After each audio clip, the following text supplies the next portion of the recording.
Hey, how do you feel about some high rarity cards, or maybe some foreign ones, or maybe be ahead of the game with others by preparing for future set releases with very quick shipping? Check out EJ Gaming and use code British5 on checkout for 5% off on all your orders. Link in the description.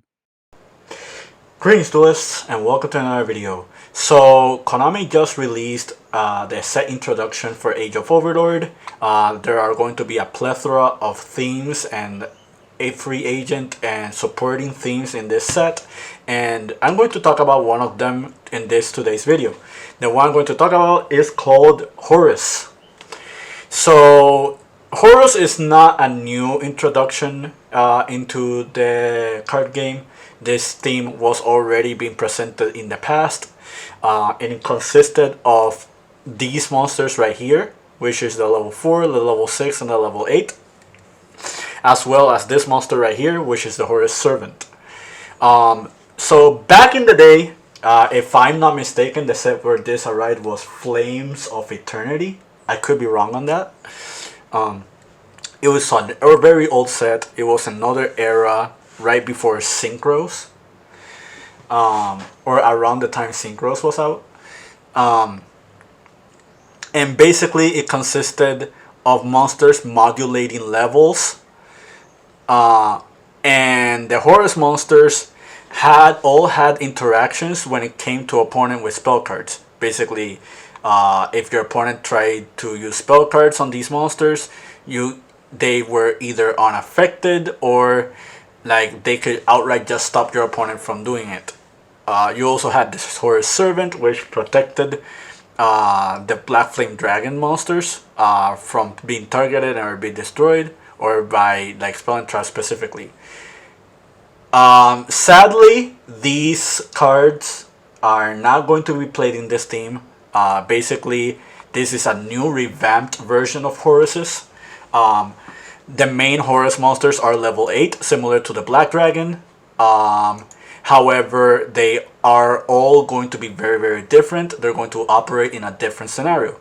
So without further ado, let's begin. First, I'm going to talk about the Pharaonic Sarcophagus. This is the main card of the theme. This is the card that revolves the entire archetype.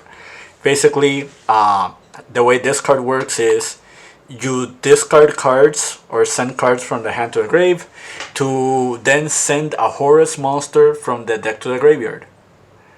The Horus monsters you control cannot be destroyed by card effects unless they are targeted. That will come up. I will mention that very soon. As I already mentioned, you can send a card to send a Horus.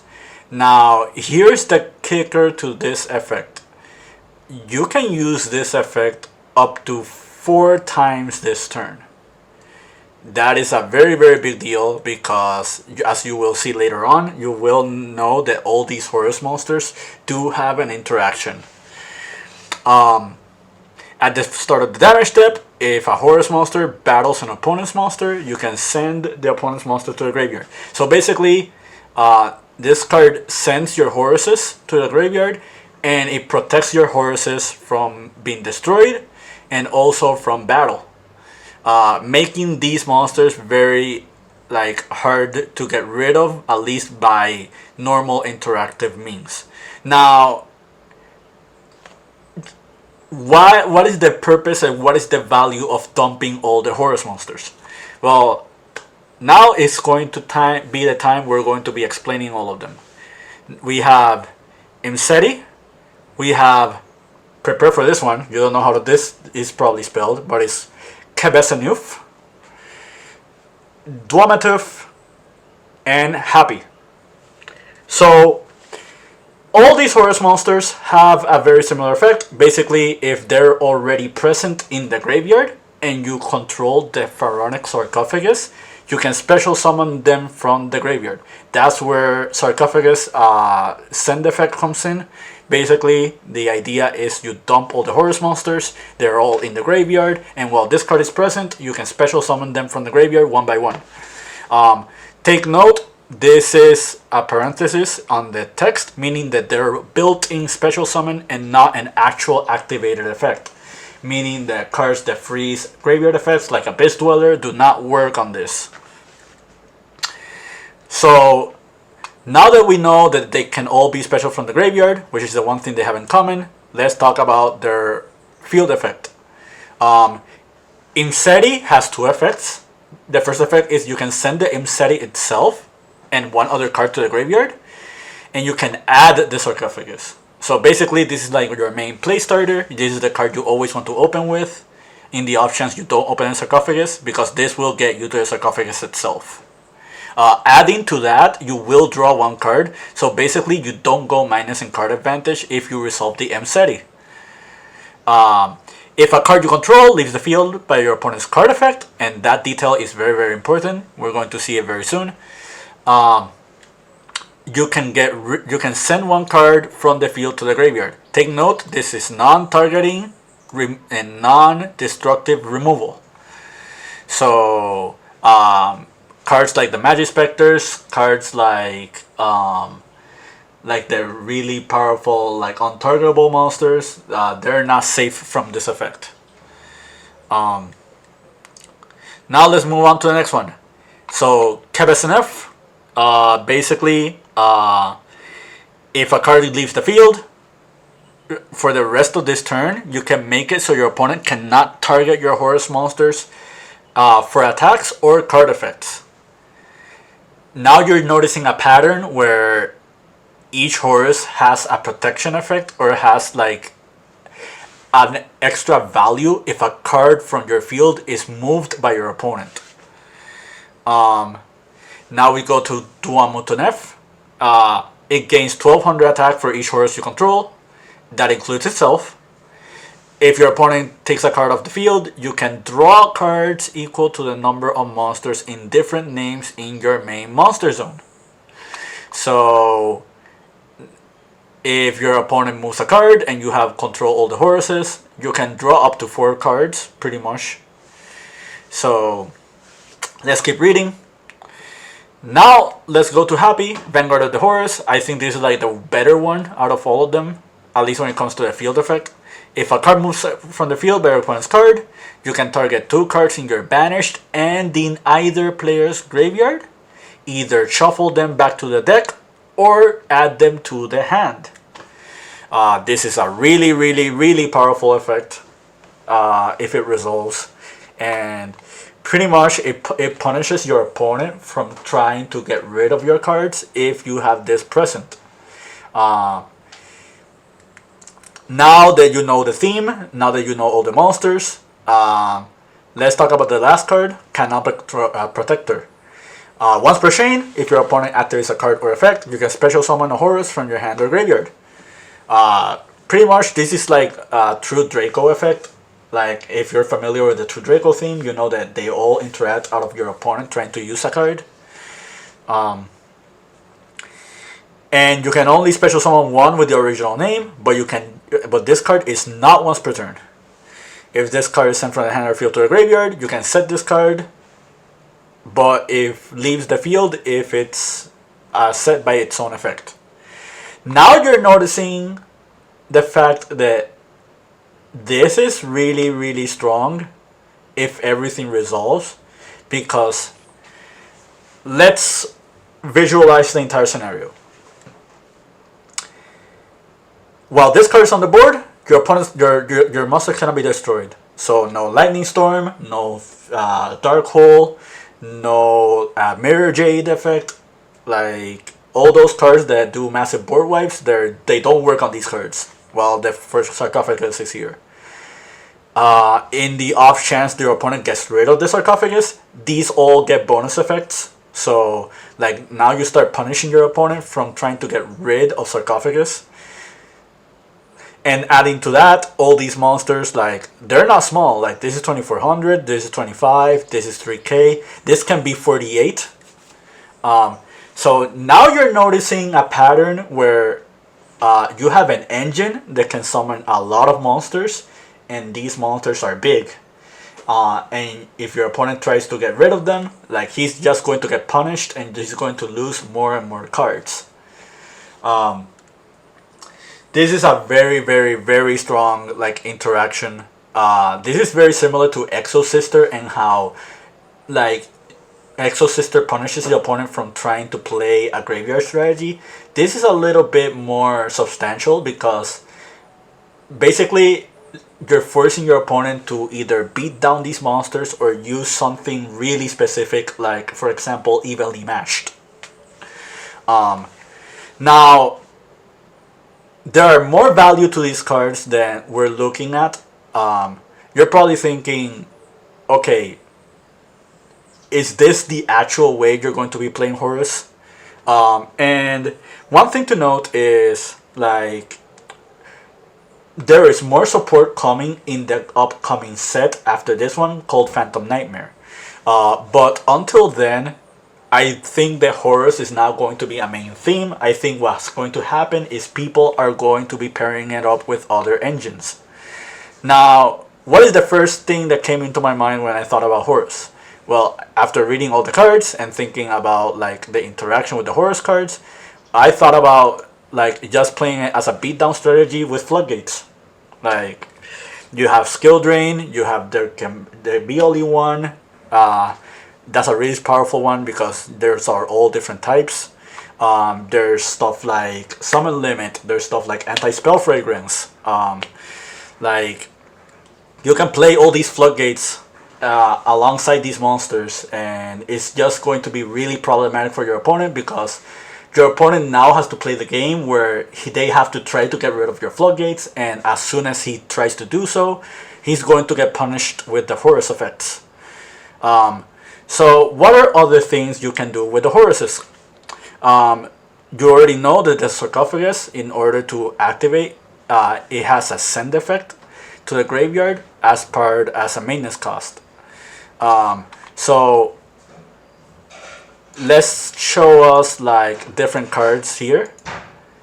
Outside of the danger, because the danger doesn't work here, the rest of these cards all have a graveyard effect. So these are all really good send fodder for the sarcophagus. With the Nimbles, you can just play Sprite or Nimble Engine, like Sprite players were already doing.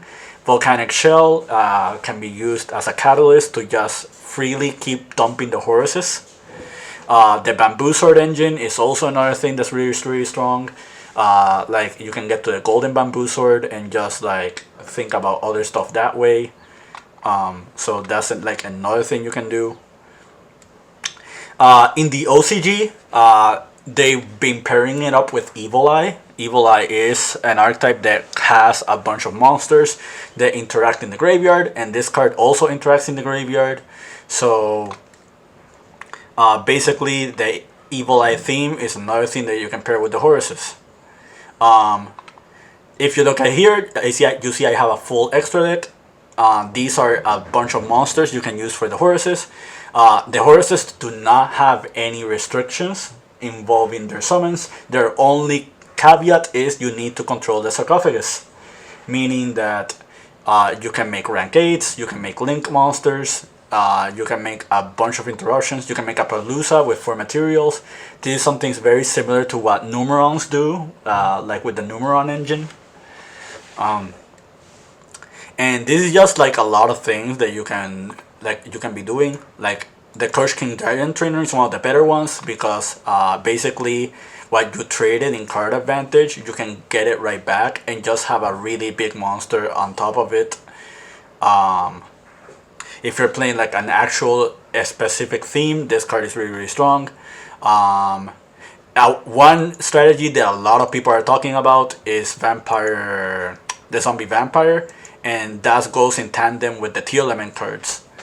Basically, the Zombie Vampire makes it so you mill 4 of your cards, meaning that if you hit graveyard interactive stuff, specifically Teal Elements, for example, you can use their effects, meaning that you have a substantial engine that can mill you cards besides just like the Shizus or like the Teal Element monsters themselves. Another thing that you can use to pair up with all this would be like the Galaxy Eyes and the Photons. Basically, since you're summoning a lot of their boss monsters, you can use cards that interact with them. Like, one example is you can summon number 62, and then on top of number 62 you can summon the Chaos 62. which is the Prime Photon. And you'll get its extra effects, and like if this card resolves, like you pretty much almost win the duel on the spot. Like this is unaffected by monsters, this gain attack, and this has like 3 attacks during the battle phase. So like this is a really, really strong card if it resolves. Another example would be like the Dragoblion. Some people who play rank 8 decks are already familiar with this one. You can OTK with this and the Numeron Dragon. You have stuff like number 90, stuff like number 38. I'm going to show you this little neat trick with this card. Not many people know about this card and why this card specifically is really strong. But yeah, you have the Orcus Dingirsu to help break boards. These are all XYZ monsters, so you can play Zeus in your extra deck as well. I already explained the link interactions. But yeah, like you have tier elements, you have these cards. I chose to show the Bestials as another example. I think like this is another theme that can be paired well with the Horuses, because Lubellion can put cards on the board that your opponent really has to contend with, otherwise it's going to be very annoying for them. And not only that, but the Lubellion is level 8, so you can use the Lubellion to make rank 8s alongside the other monsters as well. So, now that we spoke about all of that, let's talk about this card. The Tachyon Dragon. So why am I talking about this card specifically? So this card has an effect. We're going to read the effect together. But after I read the effect, I'm going to show you 2 cards that interact well with this. And it makes it even more problematic to the opponent if you're playing a more dedicated Horus theme.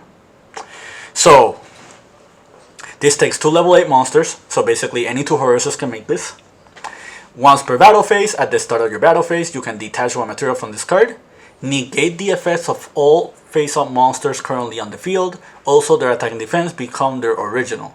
If you activate this effect this turn, each time your opponent card effect resolves, this card gains 1,000 attack until the end of the battle phase.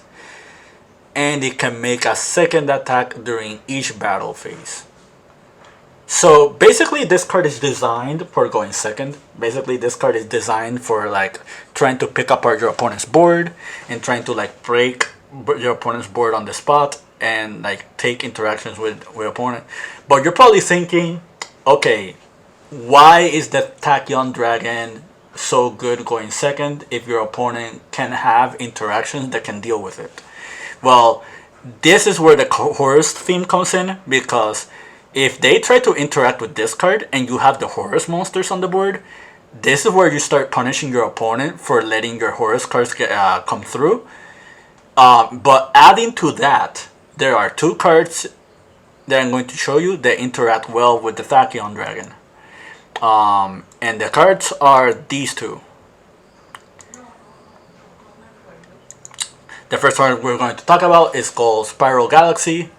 Basically, you target a Dragon Galaxy monster until the end of its turn. It cannot be destroyed by battle. Also, it's unaffected by other card effects except its own. So, basically, if you're trying to go second and you're trying to break the board, you can use this card. And you can make this card basically a towers. And your opponent cannot really do anything about it. It is a trap card. However, if we read this detail right here, if you control Galaxy Ice Tachyon Dragon, which is specifically this XYZ monster, you can activate this card from your hand. So now we're looking at a scenario where going second, this team can be really, really, really strong if you have cards like this. Because basically, if your opponent does not contest to your Horus cards, or if they try to contest to your Horus cards, and you get to this monster, now your opponent is in big trouble, because now you can pretty much pick apart their board. Remember, this is an XYZ monster, so like making Divine Arsenal Zeus on top of this is a thing that could be possible. And you're already negating all your monster effects. So like it's gonna be really really hard for them to break your board if this resolves. But you're probably thinking, hey, this is not enough to sell me on this card. Well, let's talk about this one. This card is called Tachyon Transmigration, and the effect reads as follows. If you control a Galaxy Ice monster, you can activate this card as chaining 2 or higher. Negate the activation of your opponent's spell and traps and monster's effect activated before this card in this chain. And if you do, shuffle the negated cards from the field into the deck. If you control a Galaxy Ice Tachyon Dragon monster, you can activate this card from your hand. This is a very very powerful card. It is a counter trap, so your opponent will have a really really hard time trying to stop this card from resolving. And this card is basically like a really strong negate or a really strong interaction to your opponent if you control the Tachyon Galaxy Dragon, which is very very easy to do if you play the Horus theme. So basically what I'm trying to get you away with this video is this theme is going to be very popular when Age of Overlord comes out. It could be either in tier elements, it could be in a dragon strategy, it could be in Galaxy Eyes, it could be anywhere. It doesn't specifically have to do with the Tachyon Dragon. This is a tech that I thought of like on the spot while I was making this video. But I figured it kind of goes in hand like with everything I'm showing you. Like if you understand last format and you understand like how problematic Kashtira was, like the way the deck was played, because the monsters were too big and like it was hard to get rid of the monster and they were played like a sufficient stun strategy. Horus is pretty much a deck very very similar to that. Like if the Horus cards all resolve, basically like you're going to get a lot of advantage out of them. And yeah, it's only a matter of time if people are prepared for it or not. But yeah, this is the first theme that I'm talking about involving Age of Overlord. Out of everything in the set so far, I think this is like one of my favorites. I will be talking about more themes involving Age of Overlord very very soon. I hope you found this video very very informative. I hope you found this to your liking. Yeah, more Age of Overlord content coming soon. Keep practicing and keep dueling.